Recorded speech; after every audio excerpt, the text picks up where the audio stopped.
Exclusions. It's a scandal, says the black charity ROTA, Race on the Agenda. They've put together a new report which says that every year hundreds of British school children are taken out of the classroom and some are not encouraged to go back through the practice of informal exclusion. What is that? Let's speak live now with the director of Race on the Agenda. Hi, Maurice Mcleod. Thanks for taking time. How are you? I'm well, Devon. Hello. Thanks for taking Sunday night out to give us some insight onto this. The way ROTA describe what's happening informal school exclusions, there's an analogy about icebergs. Tell us what that says and how many kids we're talking about here and what your research has found to make these observations. Yeah, well, part of the problem, Devon, is that we don't know how many kids we're talking about. So why we say it's an iceberg is that because a large amount of this data is unrecorded. So maybe it's probably best to say what an informal exclusion is. So we all understand that if your kid's at school and do something naughty, they can either get a temporary exclusion, which means they're sent home for a period of time and it's all recorded and they can appeal, or a permanent exclusion if they've done something really terrible where they can't come to that school anymore. Now, what also happens are these informal exclusions, and they can range from, I don't know, kids being sent to sit in another room to calm down, or, go home and don't come back for a couple of days, that kind of thing. So these things aren't recorded, so it's really hard then to have data and sort of say, okay, it's this number of children or it's that number of children. What we can say, though, is what we do know is that with both temporary and permanent exclusions, kids from certain backgrounds, and we're talking about Black Caribbean kids from Gypsy Roma traveller communities, are massively more likely to face those exclusions than the rest of children. So it's reasonable to assume this also happens with informal exclusions. Now, I believe there was a process where you've put together some of these topical issues around inclusion and exclusion. I mean, schools have been accused of using both types of exclusion, from what we understand, to help their league table position. So is it a legal exclusion process, this informal thing? Well, that's the thing. It's not legal. Legally, both the temporary and the permanent ones that I've just described are legal. Now, you can appeal against them, and I would argue that they're very damaging as well, but they are legal. The informal exclusions, they're actually, saying they're illegal probably sounds a bit, but they're not lawful. They're not what the school is supposed to do. And like I say, it's because you don't get a chance to appeal against them. You don't get a chance to sort of say, well, why is my kid sent home, or why is my kid always sitting in the library, or what have you. And this stuff adds up. These kids are often already at danger of falling behind in school, and they're not given any they're often not given any catch-up for the time that they've missed. It's just, they're not going to go anywhere anyway, so they're left feeling alienated and they fall further behind. So it sounds like you suggested this is very much a clandestine kind of thing going on. How have you been able to get any data to help your observations? Yeah, so it has been tough to be honest. We did a lot of focus groups. So first of all, we wrote to all of the London boroughs before. Let's start with a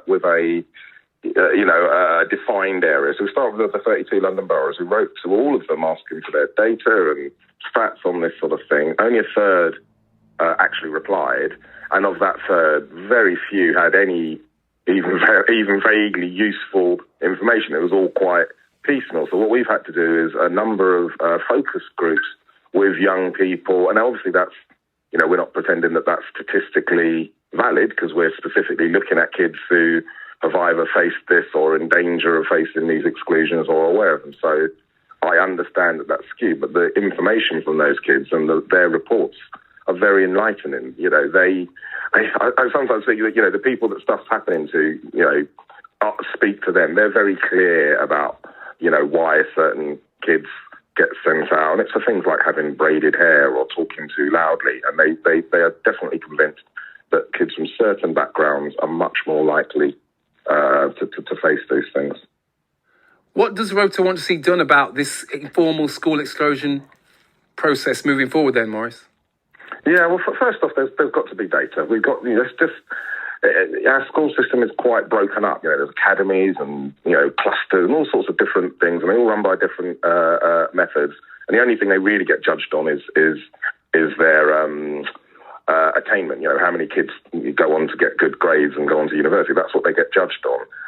we are arguing, one, that all schools should, by law, have to record this information, and all parents need to be, and young people need to be educated on what their rights are. Can they appeal? How does this sort of thing work?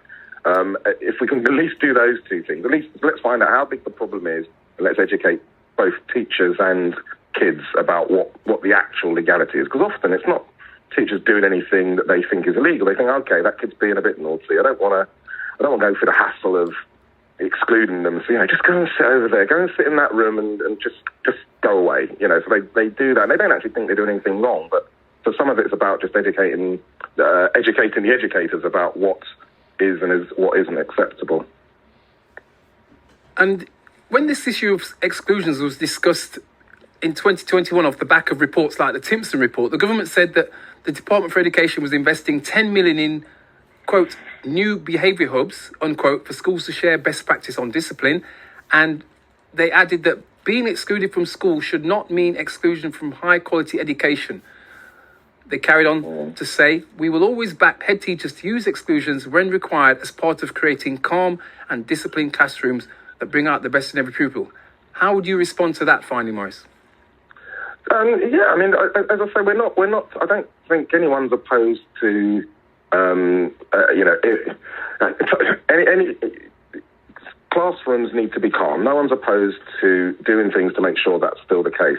What we would argue, though, is to go much further upstream. The kids that end up being excluded, both informally and formally, they often have a number of other challenges. They often talk about having been bullied. Girls talk about having faced some sort of sexual harassment or whatever that they don't feel is being dealt with, or they're already excluded in other forms of their life. They're coming with poverty, or if they're from Gypsy Roma Traveller community, they're coming with other challenges that aren't being supported and dealt with long before it gets to the bit where you need to start excluding them. That is ideally what we'd be doing. We'd be looking at kids more in the whole rather than what can they do for my league tables. Is this young person going to improve my league tables or not? We should be having a much more nuanced and holistic view of education.